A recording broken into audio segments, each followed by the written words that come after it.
अस्सलाम वालेकुम friends, welcome to voice of Zakir. आज का हमारा किस्सा है बादशाह भी वलीउल्लाह बन सकता है। हज़रत शुजा करमान के बादशाह थे। ये करमान एक बस्ती है और हज़रत शुजा उस बस्ती के बादशाह थे। साथ ही अल्लाह के बहुत बड़े वली भी थे। उनका एक किस्सा मशहूर है कि एक दफ़ा वो मस्जिद तशरीफ़ लाए और नमाज़ पढ़ने के बाद देखा कि एक तालिब इल्म है जो नमाज़ पढ़ रहा है। बड़ी खुशी और इत्मीनान के साथ अच्छी नमाज़ पढ़ रहा है।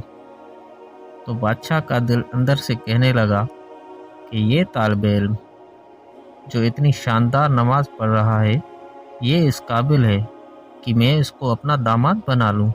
उन्होंने उसका माल नहीं देखा, उन्होंने उसकी दुनियावी हैसियत भी नहीं देखी, उन्होंने उसका हसब नसब भी नहीं देखा, क्योंकि उन चीज़ों से उनका कोई ताल्लुक़ ही नहीं था।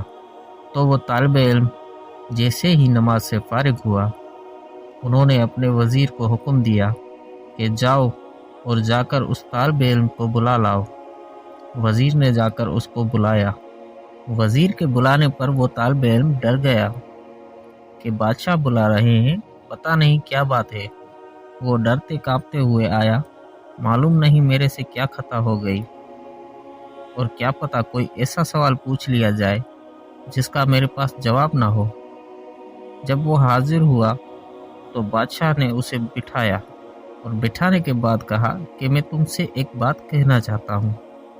वो ये कि मेरे दिल में ये ख्वाहिश गुजरी है कि मैं तुमको अपना दामाद बना लूँ। तुम्हारी अगर शादी नहीं हुई और तुम अगर शादी करना चाहो तो मेरी लड़की से शादी कर लो। बस ये सुनना था कि लड़के का दिमाग चकराने लग गया, इसलिए कि बादशाह की बेटी को ये फ़कीर कहाँ रखेगा, क्या खिलाएगा, क्या पिलाएगा। हो सकता है दिन में 50 जोड़ों की ज़रूरत हो उसे। अब तो ये बेचारा चक्कर में आ गया। हाँ कहूँ तो मुश्किल, ना कहूँ तो भी मुश्किल। हाँ कहने में ये मुसीबत संभालनी पड़ेगी, और ना कहने पे कहीं बादशाह नाराज़ ही ना हो जाए। बिल आखिर लड़के ने कबूल कर लिया। उसके बाद निकाह का वक्त आया और निकाह हो गया। शादी होने के बाद रुखसती हुई तो ये अपने झोपड़े में शहजादी को ले आया और खाने पीने का मुख्तसर सा 1-2 वक्त के लिए इंतज़ाम कर रखा था उसने। जब खाने का वक्त आया तो मियाँ बीवी खाने के लिए बैठे। शर्मा शर्मी में ज़्यादा खाना खाया नहीं गया, कुछ खाना बच गया। तो उस लड़के ने अपनी बीवी जो कि शहजादी थी, उससे कहा कि इस बचे हुए खाने को उठा के रख देना, सुबह हमें नाश्ते में काम आएगा। उसने उठाकर एक तरफ रख दिया और रोने बैठ गई और लगातार रोई जा रही है। तो लड़का बहुत परेशान हो गया कि आखिर क्या माजरा है। उसने बीवी से बार बार पूछा कि आखिर क्या बात है, क्यों रोए जा रही हो, मगर बीवी ने कोई जवाब न दिया।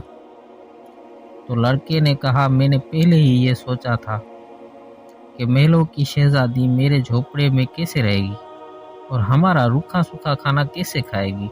तो शहजादी ने कहा, मैं इसलिए नहीं रो रही कि मुझे झोपड़े में रखा गया, सूखा खाना खिलाया गया, बल्कि मैं तो इसलिए रो रही हूँ कि मेरे वालिद ने मुझे ये कहा था कि मैं एक मुत्तकी परहेज़गार और अल्लाह वाले से तेरा रिश्ता कर रहा हूँ, जो तवक्कुलुल्लाह की दौलत से माला माल है। लेकिन मैंने यहाँ आके आप में तवक्कुल नहीं देखी। आप कह रहे हैं कि खाना उठा के कल के लिए रखो। जिस खुदा ने आज आपको दिया, क्या वो कल नहीं दे सकता? इसलिए मुझे रोना आ रहा है। अल्लाह अकबर। आप सोचिए कि वो बादशाह कैसा होगा, और उस बादशाह की अपनी बेटी पर तरबियत कैसी होगी। इसका अंदाज़ा तो आप खुद भी लगा सकते हैं।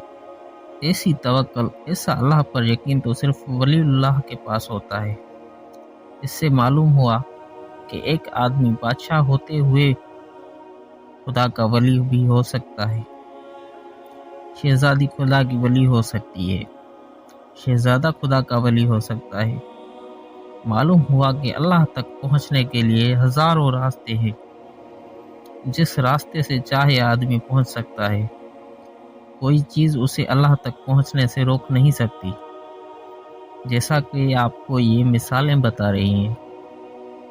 امید ہے قصہ آپ کو پسند آیا ہوگا۔ اگر ہاں تو مزید ایسی ویڈیوز دیکھنے کے لیے ہمارے چینل وائس آف ذاکر کو سبسکرائب ضرور کر لیجیے گا۔ دعا کا طلبگار ذاکر حسین۔ اللہ حافظ۔